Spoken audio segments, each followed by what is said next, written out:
Okay, welcome everybody. Thank you so much for joining us this afternoon with Dr. Scott Koenig. We are really happy to have you with us.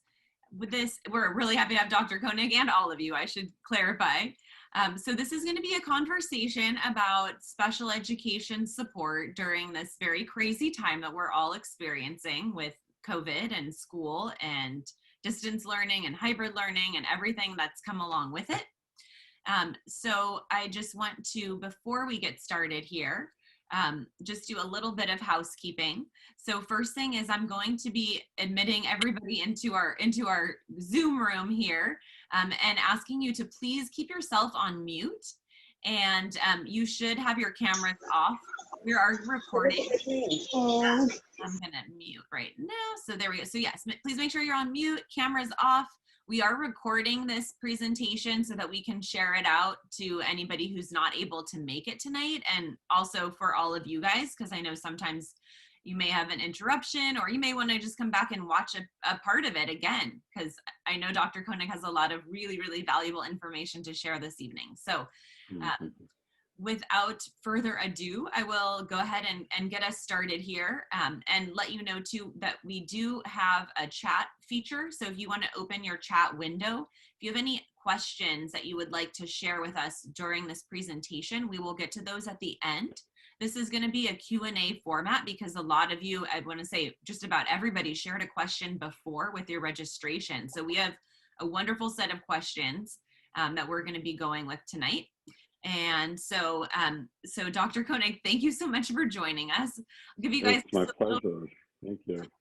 I'll give you a little background. Dr. Koenig is a licensed psychologist who provides individual, couples, and family therapy to children, adolescents, and adults. And in recent years, you can fill me in on how recent, but I know it's a newer aspect of your practice, that you've become an educational advocate and found that the families you worked with really needed extra support navigating special education through the schools and just making sure there was a consistent program in place for their kids to address all the needs that you were seeing in your practice. And I know you work with families with kids at elementary, middle school, high school, and even the transition to college and out of college. So really a lot of support for parents, you know, kind of ushering their children through pretty much every phase of their childhood and young adulthood. So I'll let you jump on in here and, you know, do your own welcome too before we get into the questions. Well, thank you, Megan, and I thank you for having me tonight and hosting this amazing event. And yeah, been a licensed clinical psychologist for a while, and educational advocacy is something that I've always done. I guess the biggest change is really in me devoting the majority of my practice now to advocacy work. Still doing therapy, teletherapy, but especially with what's going on in the world right now, there is such a need, and parents need support, and it's all the information I've obtained over all of these years, because as I think you'll this lovely audience joining us say we'll find out, is a lot of these really wonderful questions as Megan answered, which is the questions I'm asked every single day. You're gonna, I think, experience some times where I'm gonna say things like, I don't know, right? But when I say I don't know, it's because nobody knows, because every school district, every IEP team, every case manager, every whether the differences between public and private school, right? How teachers and educators and case managers, how they're implementing, are they not implementing, what are they implementing? So long and short is that, there's so much gray to this, even prior to the pandemic. And if you put that on steroids, that's what's going on right now. So although there may be times where there is not a black and white answer to a question, okay, it doesn't mean that what I do, I will not get that answer, right? Because every child, every family, every situation is so different. So if I say I don't know, but then someone gives me a call and explains exactly what's going on with my child or teenager or college student, I will, comb the earth until I find out the answer and implement it right away.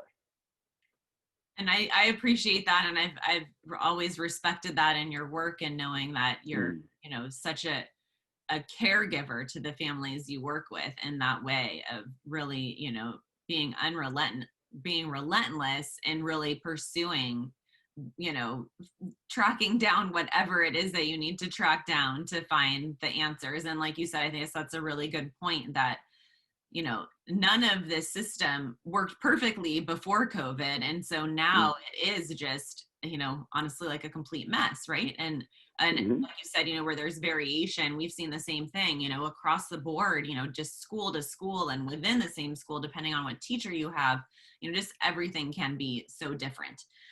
But I guess let's just kind of start out on like a higher level of just, in general, if we can generalize, what parents can expect and, what should be happening now. And, thinking, I know the first step really for a parent who has concerns with their child's education and is looking to pursue an IEP is evaluation and assessment. And so one of the questions we had tonight was about whether or not that's still happening. Are evaluations still going on? And, we have timelines for that typically, that, schools are required to deliver and respond by. What does that look like right now? Are the rules still in place, or is this, just free reign right now? Okay, so I always love when I can answer a black and white, something black and white.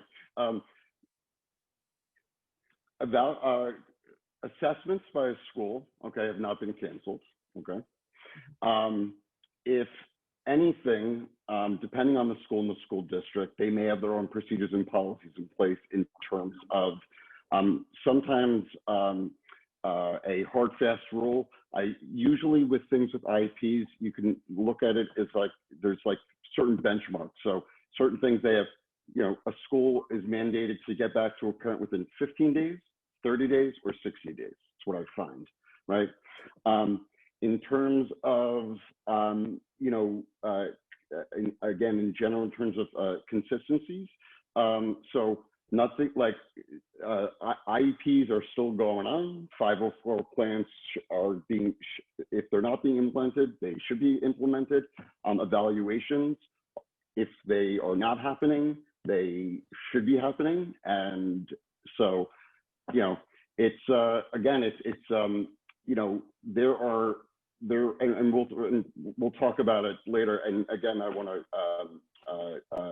piggyback on Megan said about just the incredible questions that everyone asked, which is, the way I always look at special education and advocacy and things of that nature is, like certain things will come up, and it's what should be pretty clear, right? Like, so if a child has an evaluation and they qualify for an IEP, and the accommodations are written out, the goals are written out, right? The services are written out. One would think like that should be it, right? Unfortunately, as parent warriors and as, a warrior dad, I like to call myself sometimes also, and what I do is there's a huge part that prior to the virus and still going on now, even worse, is the implementation. And I might use that word about 5 to 10 to 100 times tonight, right? You know, it's like just having an IEP, right?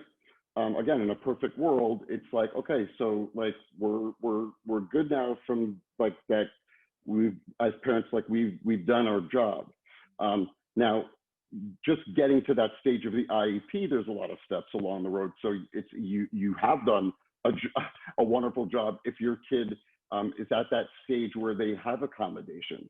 Now, in terms of monitoring that, in terms of knowing that it's being implemented, those are those parts of those gray areas I was talking about, that when I kind of query parents or they say things to me like, you know, like, I guess it's being, you know, accomplished. I assume so. I haven't heard anything to the contrary, right? And then a month or two into school, they find out that that specific accommodation either hasn't been implemented or is inconsistently implemented. So, yeah. Got it. So it should be happening. The timelines are still in place, because I do recall at some point in the springtime, there was like a pause on timelines, that sort of thing. But as of now, everything should be implemented. And I have been hearing that, you know, some districts are opening and allowing, you know, assessments in person, that's like one of the things that even if like their teachers still are, you know, teaching remotely, that they are trying to bring back personnel to do evaluations in person, but they also are able to do evaluations remotely as well. Yes, Right? yes. Whether it's at school or you hire an outside person to do the testing evaluation, people are doing that remotely now as well. Okay. Yep. But so I think, you know, and you know, also each state has different guidelines, right? So the latest that I just saw. So again, when we talk about like, you know, timelines of things, the latest update was in California was on September 24th. And so some of those, again, those 15-day, 30-day, 60-day benchmark of what educators are, the duration of when they have to follow through, whether it's at a evaluation or whether it is just responding to an IEP request, whether it's responding to have a follow-up IEP meeting. So, you know, the first thing is just, you know, knowing specifically, you know, and whether it's me doing the research for a parent or them doing it themselves, whatever they're unclear of, the school district that they're in, or the school itself should be able to tell you, you know, the duration of time where they have to respond or where they're legally mandated to respond. Got it. That's great. Great to know. And so if somebody already has an IEP or 504 plan in place, in right now, there is probably greater likelihood that there are challenges with what you just mentioned in implementation, right? There you go. Yes. Right. Our big use that word a lot. tonight, implementation. Yeah. Where do families go right now with that? What do you recommend for them to do if they are not seeing their child's IEP, you know, services followed through with right now, or the accommodations, or there's, you know, new challenges that are arising because of distance learning that might not have been included in the plan originally? So, a couple ways. So, you know, if I was working with a family, I have, you know, specific documents, forms for parents to send schools for each and every scenario, right? Whether it's wanting black and white data of how they are fulfilling this accommodation right now. I will say that, you know, what I tell parents often is, I guess it's a good rule for life anyway, that you don't make assumptions, right? So, you know, as people who work with me and hopefully will learn is that, you know, early intervention, right? And I say that now because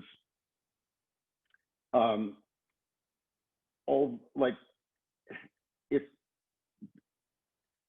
in every single case, okay, every single family I work with, and every, you know, through every age group, if you have a feeling as a parent that, you know, that gut feeling as a parent that you have sometimes, like, I don't really see, or I can't even like imagine how the implementation of this IEP 504 accommodation goal service could even be implemented right now. Or even if you're having doubt or not having doubt, right? They are still legally mandated to tell you not only are they doing it, how they're doing it, and in what way they're doing it, right?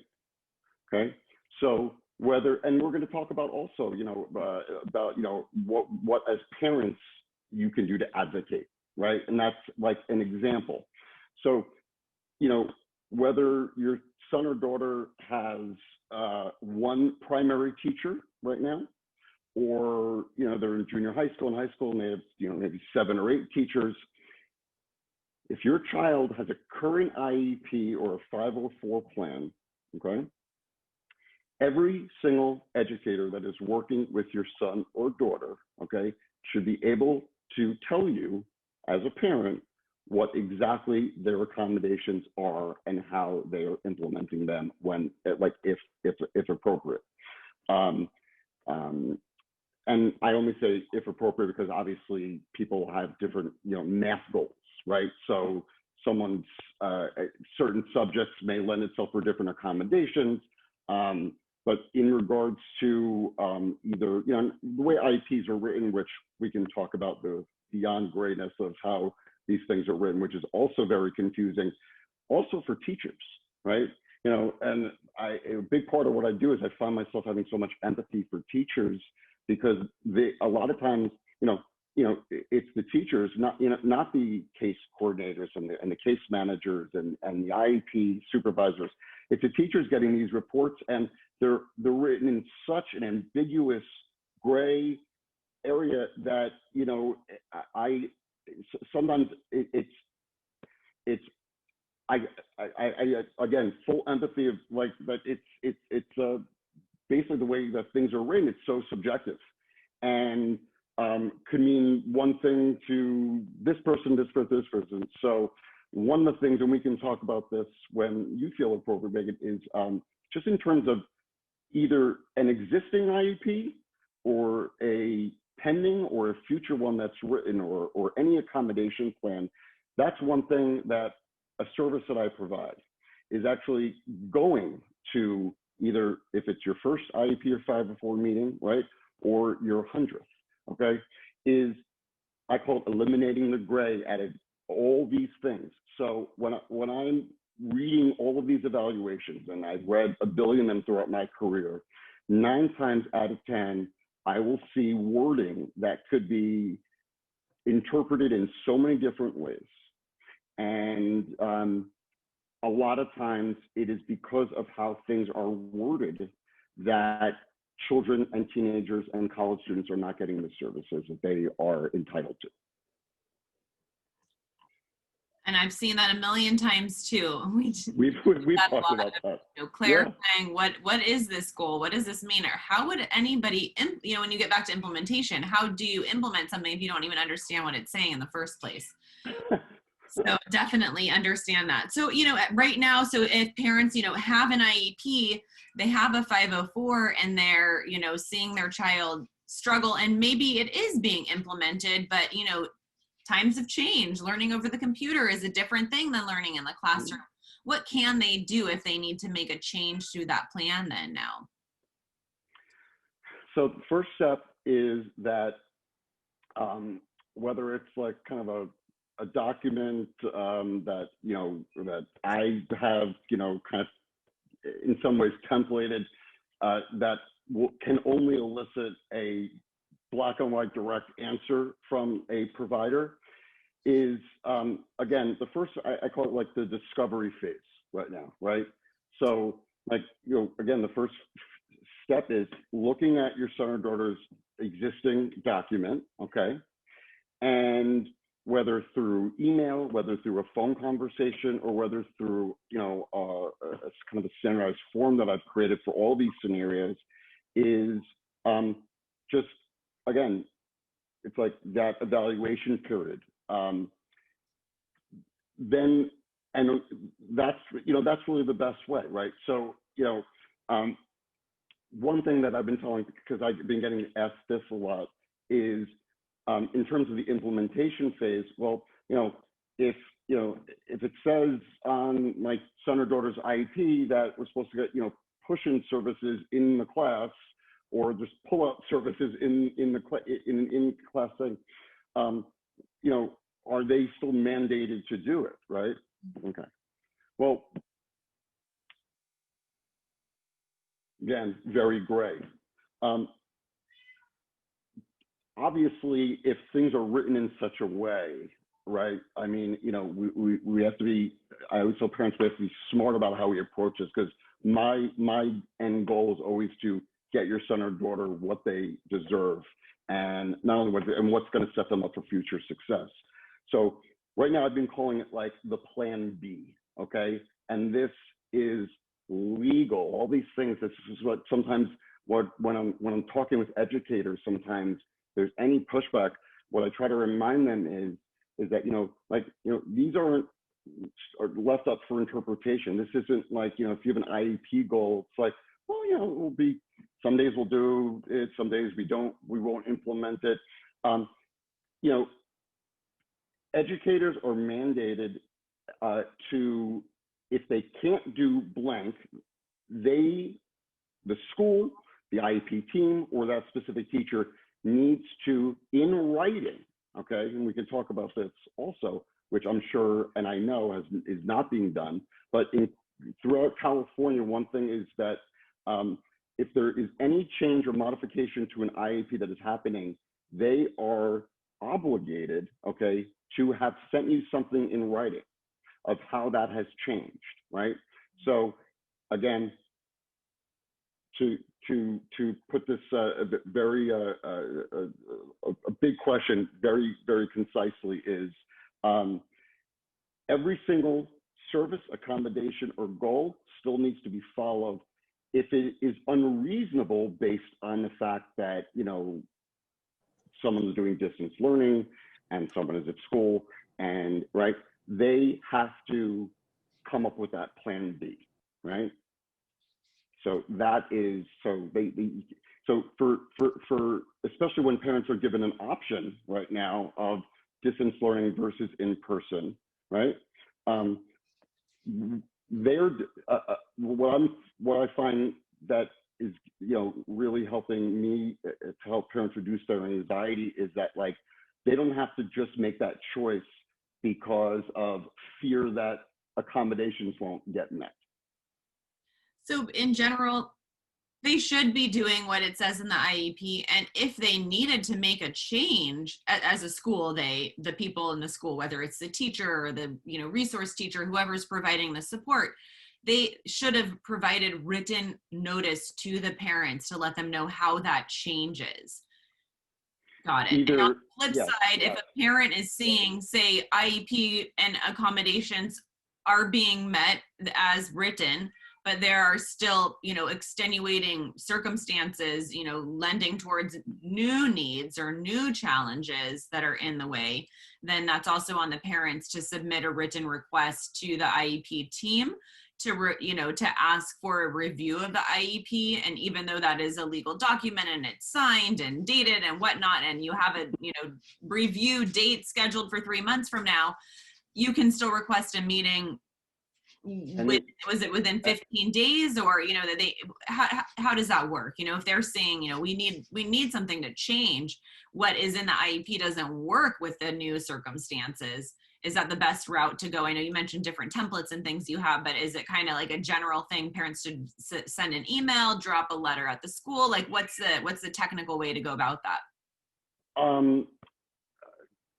Any and all, right? So, the purpose of some of the templates that I use in my work, again, like it's like straightforward, but in terms of your direct question, like what can parents do?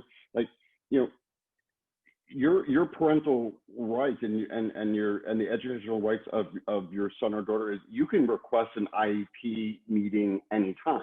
You want to obviously spread it out a bit, so after that meeting you can evaluate, has there been progress made. Mm-hmm. No, I mean, if you're getting any, if a family's getting any pushback on that, like again, I think in California, I think the latest update was in terms of like scheduling. Like again, there's like different like stages. It could be like, and it keeps changing. So I think on September 24th, it was like 15 days to like respond, and then I think the latest update was like 30 days to like have that meeting. Mm-hmm. But again, it's because each state and legislature and laws, those timeframes can change. But again, you don't need standardized forms to request an IEP meeting. So I would, you can call your son or daughter's case manager. You call the IEP coordinator, the ESC coordinator, and you can request it. What I always recommend doing is just not, again, like just cover all bases, is you can leave a voicemail. If they're not getting back to you, you can send an email. Yeah. And you got, it's like the warrior mentality, it's, we wish everyone would call us back in a timely fashion. We know that just doesn't happen in life. And, but yes, anytime. It doesn't even have to be, it just could, again, as I said before, it doesn't have to be when you have like a 90-something% chance it's not being done. You can have an IEP meeting at any time if you have a concern or you just want to see what's being done. Thank you for that answer. So, I have some questions from parents looking for potentially more support for their child. And one question was, how would a parent know if their child's regressing? And how significantly, and thinking, I really put that into the context of today, because I know, with this situation, with, a hybrid, no matter what it is really, unless you're in a school that somehow is really dialed in the in-person instruction at this point, or just, done an incredible job with, distance learning. I feel like no matter what, there are kids that are just not getting their needs met, whether or not they're IEP kids or, have special needs. So, what would you say for parents to kind of look for, or, is there a way they can, I don't know if they can ask for an additional evaluation of some sort? I know what we could do privately. We definitely could help with that and do testing, but I mean, thinking for what parents can access through the schools.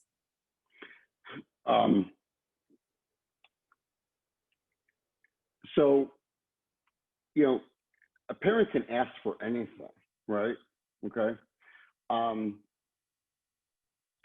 there needs to be supportive, evidence, data-driven things such as diagnoses or,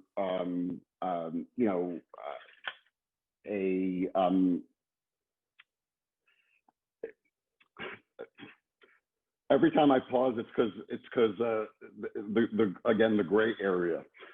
In terms of how to tangibly tell if your child is regressing, I think now my advice to parents is, okay, well, let's rule out everything that we could do as parents first, right? Okay, so even though some of students we work with, some are still doing distance learning and some are at school, and some are doing kind of a hybrid mix of the two. I always look at it from this standpoint, okay? And I use this in therapy also, and just, I divide life into things we can control and things we can't control, okay? So, you know, when we're looking at a question like how to even know if our child is regressing, right? Well, you know, students have IEPs and accommodations for behavioral issues. So, right, so we want to know, okay, so first, is it a behavioral thing? Is it a regressing socially?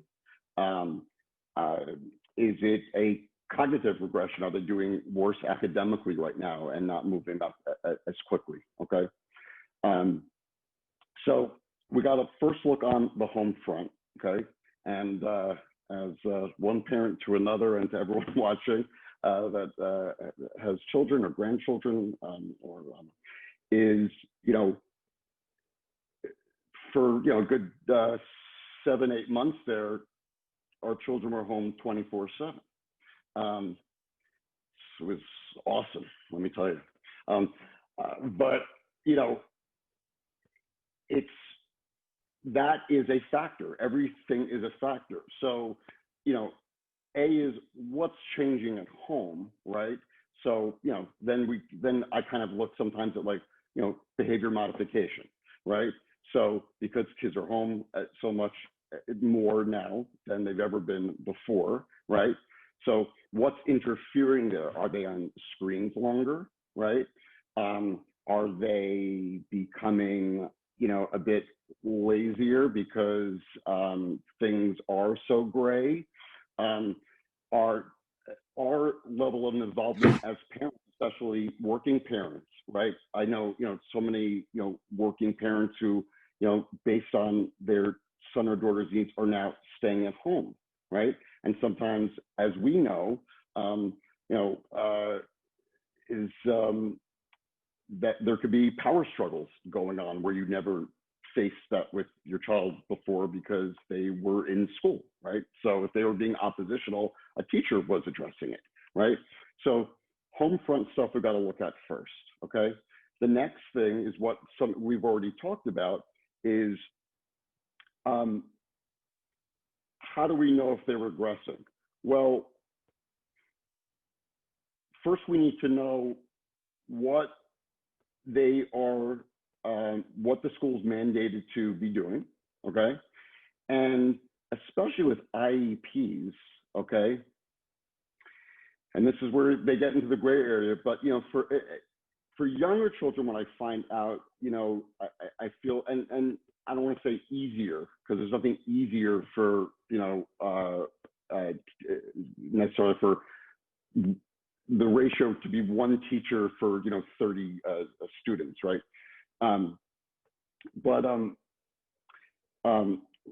Is every single IEP has or should have measurable goals, right? So whether it's in, you know, in percentages, like, you know, by the end of the school year or by the end of the trimester or halfway into the school year, a student should be doing blank, you know, 78% of the time or 50% more of the time, right? Those are objectives, right? So what we want to make sure is, again, how are they implementing those things, okay? One key thing that we can do on our own within our control, okay, is, and this is where I would probably say at every IEP meeting I've ever attended for a family, or any report I've ever looked at, what I want parents to focus on are some certain universal phrases. I'm hoping that people that are, you know, joining us live or will be viewing this later want you to look at the document. Look at the document. It's robust. I mean, it's a lot in there. What you want to go to is, you know, obviously you want to read it completely, of course, but what we really want to go to is, you know, okay, what are the specific accommodations services, okay?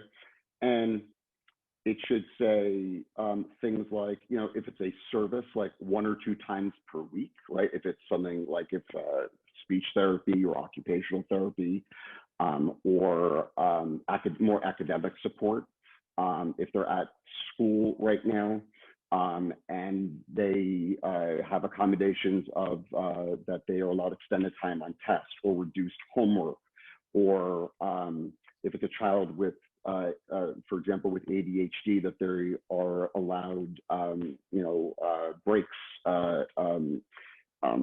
and here's what I want everybody to first focus on, because this comes up all the time, and why something, again, as I said before, which breaks my heart, something seemingly that should be so objective can be subjective. So here will be an example of an accommodation that I see all the time, okay? And this is how it's worded. And if you look at your IEPs, I guarantee you'll find wording like this. Student has access to blank. I'll give an example. Student has access to the learning center if they are distracted during testing as needed. Okay. I feel like George Carlin. Well, at this point, I ask for clarification. Okay, first of all, as needed.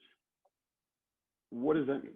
So as needed by who? As needed by what the teacher is feeling about what the child may or may not need on that particular day? Is it based on how a student is feeling? You know, it's a very great term, as needed, as needed, as needed.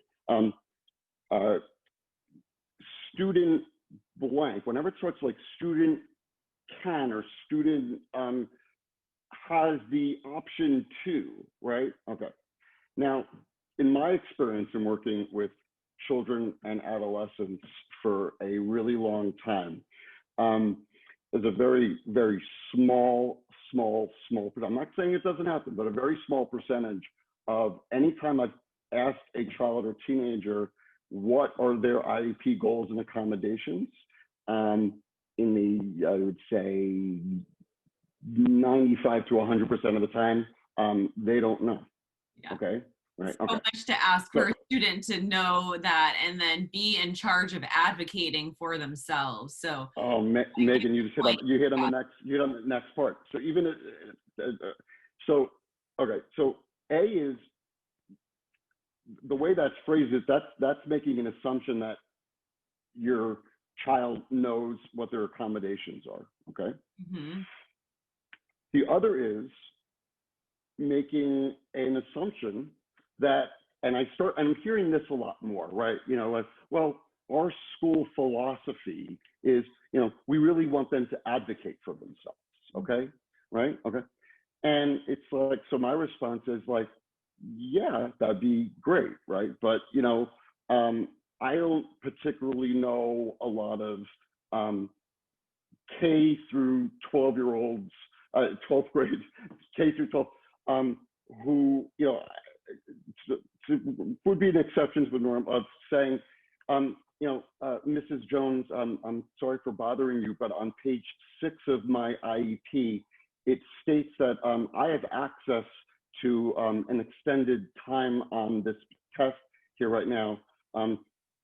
It's look, you know, as I say that tongue in cheek, because of course we want our children to advocate for themselves, okay? And I'm not saying that that shouldn't be encouraged, right? So that's what I tell schools is, okay, it's like, well, you can, that philosophy to encourage, right? But if you put the onus on the child, because I'll, you know, teachers are, oh, but, you know, Susie, she knows that she can do that. It's like, well, how do you know that she knows that, right?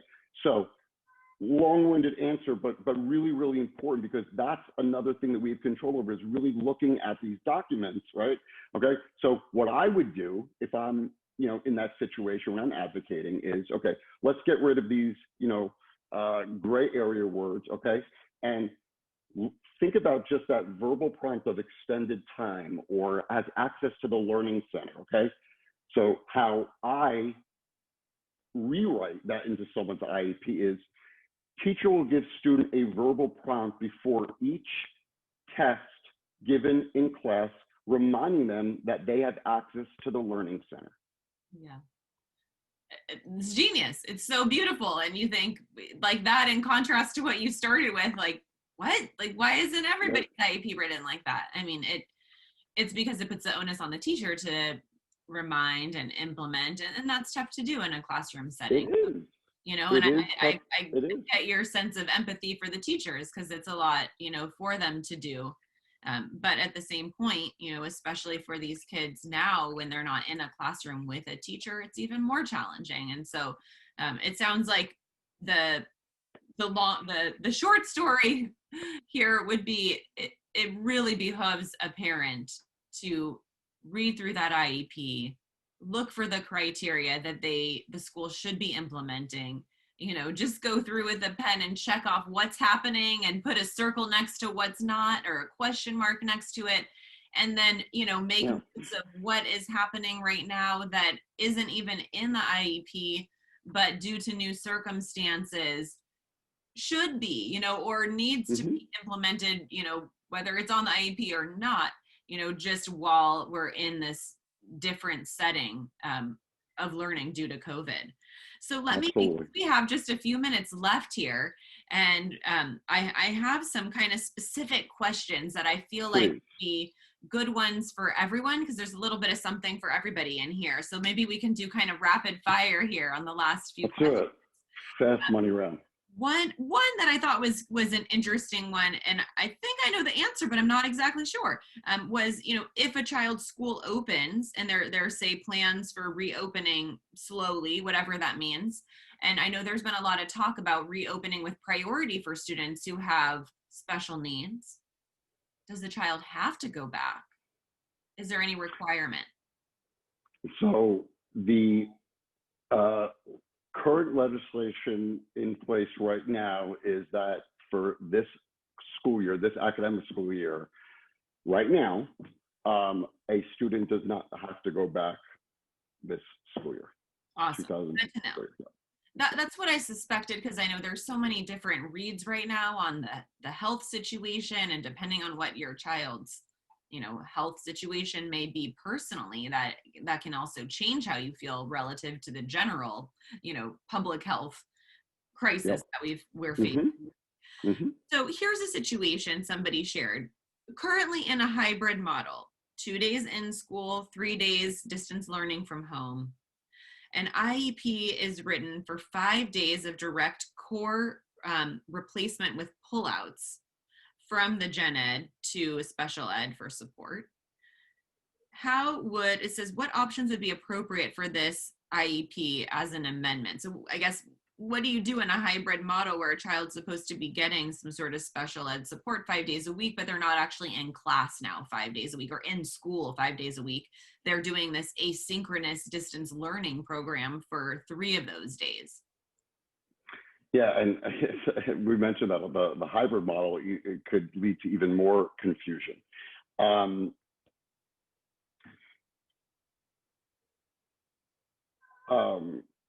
So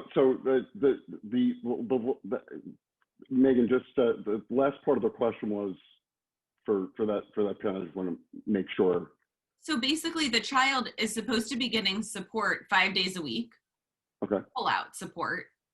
But now they're only in school 2 days a week and doing asynchronous learning 3 days a week. So I'm reading between the lines here and assuming that there is no kind of distance learning pull out room that's happening for this child while they're learning from home. With you. Okay. So for example, so far that's come up in my work with families. So for example, the times where there would be a pullout, right? That could look now as just having a whatever educator is pulling you out or service provider is pulling you out. That could then look like something. Let's give you an example of a specific set time that is incorporated and rewritten into the IEP or an addendum, where that facilitator is speaking with that child one-on-one in a Zoom or Google Hangout type way. They still should right? be getting the service. It just is happening virtually. Every single service. Yeah. So Okay, that was is my written. take on it. Yeah, every single service. Okay, should and needs to be followed through. Right. If it logistically can't be, right, then the school is mandated to explain to you what that plan B is. And if a parent is unhappy with what that plan B is, because again, at the end of the day, as parents, we know our children better than anybody. Yeah, so a lot of times, especially Meg, I just wanted to add, because we talk too much about private schools, like especially in private schools where they don't have IEPs.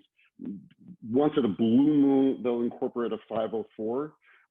Even a bit more challenging in those situations. But again, if something is written down, it doesn't. What a parent decides to do, this is empathy so much for parents right now making these decisions.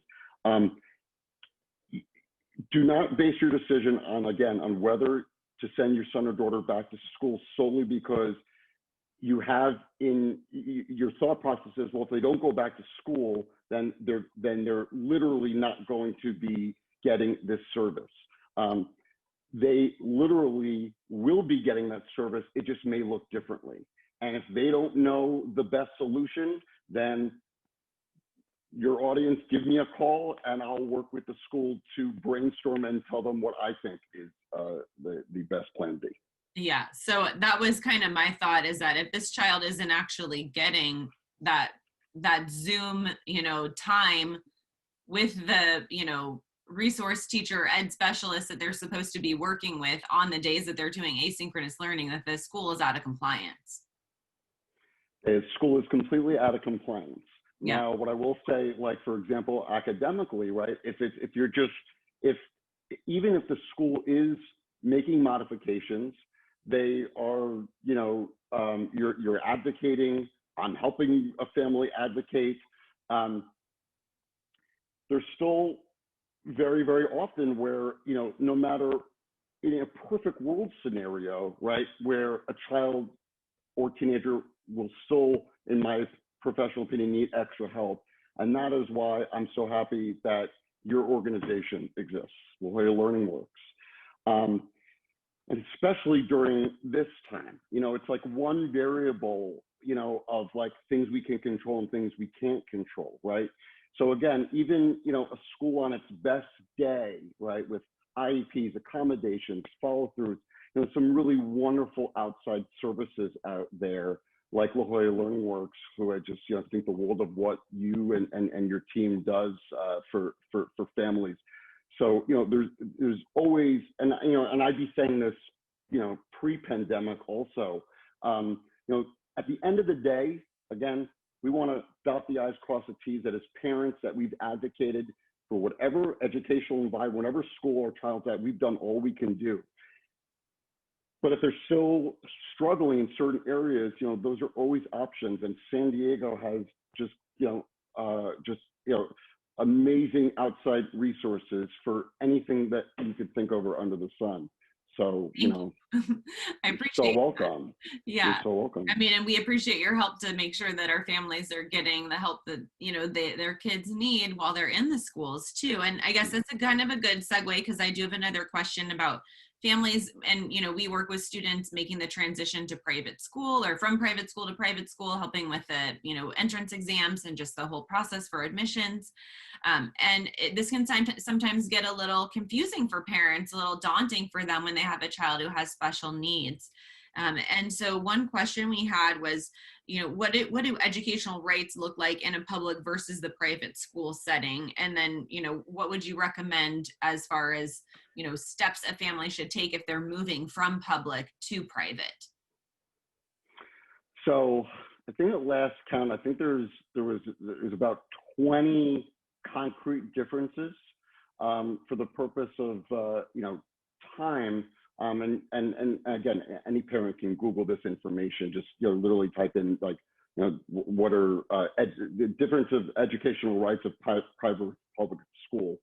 The biggest one and what we're talking about, I think, in terms of this webinar is that private schools, they may or may not take into account what they may or may not give to a student based on an outside evaluation, right? But they don't have IEPs. Son and daughters not have an IEP. Once in a blue moon, they may get a 504, which I'm not a huge fan of the 504. When we talk about IEPs and the lack of follow through that I see and how the implementation aspect of that, 504s are like like down here, right? So is there any requirement in a private school to to implement accommodations or to provide support? So it's a great question. So if a parent, what I tell parents is, if you're looking to send your son or daughter for a private school, okay, I first ask that good old question, well, why, right? Okay, because that why question will then lead me to offer support and recommendations based off of that, right? Sometimes look, it's all about the right school for that child for what the purposes of transitioning either out of private or into public. Look, a lot of students will transition because the private schools don't have those services in place. And often if they do, they may offer it, but it's another out-of-pocket expense. Right? So as far as the general rights, my understanding is that a private school is not required to provide what a public school is required to provide. Absolutely. And then, you can have differences in what you get. And in a private school, like you said, you are likely in many cases paying for additional services. You might, what I've seen is you might have less of a fight to get good help implemented in a private school setting if they happen to have that help available on campus. Yes, so sometimes it will be referred to as like a student study team, and trust me, I've been to almost every private school in San Diego. So I will still fight and advocate for someone to get, within reason, certain accommodations that I believe the school can meet and fulfill, right? At the end of the day, though, and that has happened often. It has to be revisited and initiated more by parents, because unlike IEPs where there's scheduled times, whether it's once a year or every 3 years to reevaluate a student to see if he still qualifies. For private schools, it's like, some people, again, they only think that I help and support families in public schools because because like sometimes like a parent like would think, well, I know they don't have like those services here, right? But I'll advocate for any student. I will also say that one of my things that I'm looking at also in making evaluations and really processing this with parents is, if you're like, just like for example, if you feel like your son or daughter is not getting their needs met, or you're seeing a regression in their cognitive abilities, the behaviors that you're seeing right now, just going to a private school that has more one-on-one, or there may be 15 kids to a class as opposed to 30, right? Is, I think sometimes we have a false narrative that that will significantly improve the struggles that my child is having, right? So it's often dependent on, again, that why question that I sometimes ask in these situations, is because if your child has whatever their delay is, whatever their special needs are, whatever they need, whatever they're struggling with in their life, you know, it may be more applicable or recommended that they go to a school, right, a private school for students who have similar struggles as well. Mm-hmm. Right? And we do have some great schools that We are sure do. geared and offered, you know, specific support for kids with different learning challenges. Yes. Awesome. Well, we are at our time mark. I know we started a little bit late, so if you don't mind, I'll ask you maybe one more question here. Please. Okay. Please. So I think just to wrap up, I wanted to just, you know, address the educational advocacy role a little bit more specifically. And I know there is sometimes some gray area for parents of like, when does it make sense to bring in someone like you as an educational advocate? And, you know, just generally, how does an educational advocate work with schools, work with parents, you know, fill us in.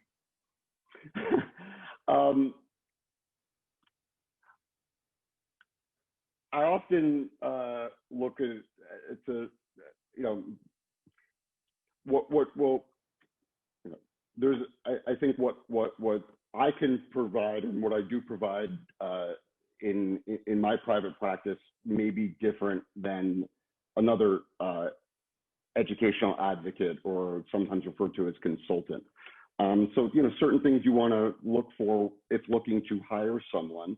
There are a lot of educational consultant advocates who are not a psychologist. Does it make them bad or good, or, you know, or anything? I'm just saying, you know, that in terms of certain things that I've seen parents hire educational advocates for that are not licensed to be able to diagnose, which a lot of times, unfortunately, you know, I'm the king of the I don't care about labels person. I only care about it in certain instances, and two of which is like if a family wants to get reimbursed from their insurance company, the insurance company will, you have to put a diagnosis. The only other time that I care about a label or a diagnosis is, again, because you often need that to get services and IEPs and accommodations, right? So, you know, what I do is any single thing you could think about, like from A through Z, from, you know, from how to get an evaluation started, to working conjointly with the San Diego Regional Center to see what free services may be available to a particular family. I research placement for not only, you know, elementary, junior high school, but also for college as well. I attend IEP meetings. I attend meetings just with just one-on-one or just with a teacher. And you know, it's a tough question. You know, just in terms of, you know, when, like that point of like, when do I, right? You know, you made a really good recommendation before, Megan, which was like, you know, was like, you know, reinforcing the fact that what you've seen also is, you know, really read these documents that you're signing off on, right? And do never, like, this is my one of my closing remarks here, you know, do never sign anything that you don't understand. And these evaluations that our children get, these IEP things, right? When you go through them, literally, you know, highlight any single thing that you don't understand. Okay, highlight. So look, I mean, you know, if you feel like, you know, you and again, you know, I've now making this predominantly really what I do after all these years, because, you know, you know, I could get teary-eyed, but like, you know, there's that old expression, right? You know, like, having kids doesn't come with a handbook, right? Certainly having a child with special needs doesn't come with a handbook. And, you know, how would any parent know what to do or what really things mean? There's a lot of buzzwords, right? You know, going around, you know, year to year. You know, executive functioning. We think your child has a delay in executive functioning, right? If I ask 10 teachers, they may have a different definition for what that actually means, right? So if ever you're feeling lost, if ever you don't know what to do, you know, when parents sometimes go to an IEP meeting, you know, it's not out of naivete or, you know, not educating themselves beforehand. It's just, I always say, you know, people in life, we only know what we know, right? So if they're saying, well, you know, based on the evaluation, here's what we're recommending, most of the times parents don't know that they could be getting more, right? Or something different that makes more sense, right? So if I get you right, from what I'm hearing and what I'm feeling is, if you have questions, if you have concerns, if you know you have a child that isn't learning like they should, or isn't engaging like they should, or is, you know, having an emotional breakdown about learning, or any of that stuff is happening, and you know, help is there. And it sounds like, you know, reach out and, you know, just at least explore and find out about what services are available. And Dr. Koenig will be following up this webinar tonight with an email out to everybody who had signed up. And we'll share your contact information. We'll let them know how to get in touch. And, you know, I think that's just a great starting point. Can you tell us just a little bit, just to kind of finalize and wrap up here, you know, what would be the process for somebody who wants to connect with you, who says, yes, that is me, I need more help, that sounds wonderful, I want somebody in my court, and I don't want to go to another IEP meeting on my own. Excuse my kitty cat here. I don't want to send another email to a teacher on my own. Right? Yeah. Right. So you can go on my website, which is San Diego Family Therapist.com. And there's a submission there, confidential, that gets sent, where you put a little information, and I will follow up with a parent within 24 hours. Or a parent can feel free to call me on my phone number, which I will provide, but yeah, that information. You know, anything from, you know, whether a parent wants me and needs me for you know, to go to an IEP meeting, or to advocate for their child before, to get extended time on an ACT or an SAT exam, right? It's really kind of a jack of all trades thing, right? Well, you are the man, you know, for the special needs. I love it. And I thank you so much for your time. And I know you're operating on a different time zone than we are. So thank you too for joining us this later hour. My greatest pleasure in life. And sorry if I was a bit long-winded. It's the passion. And you know, we're all doing our best. These are uncharted waters right now, going through this time right now. And, you know, reach out to me, reach out to Megan, reach out to people who, you know, can help you along in this process. You know, this is such a hard time, but in terms of education, right? Every single child, their rights. We talk about, you know, rights between kids with private schools, public schools.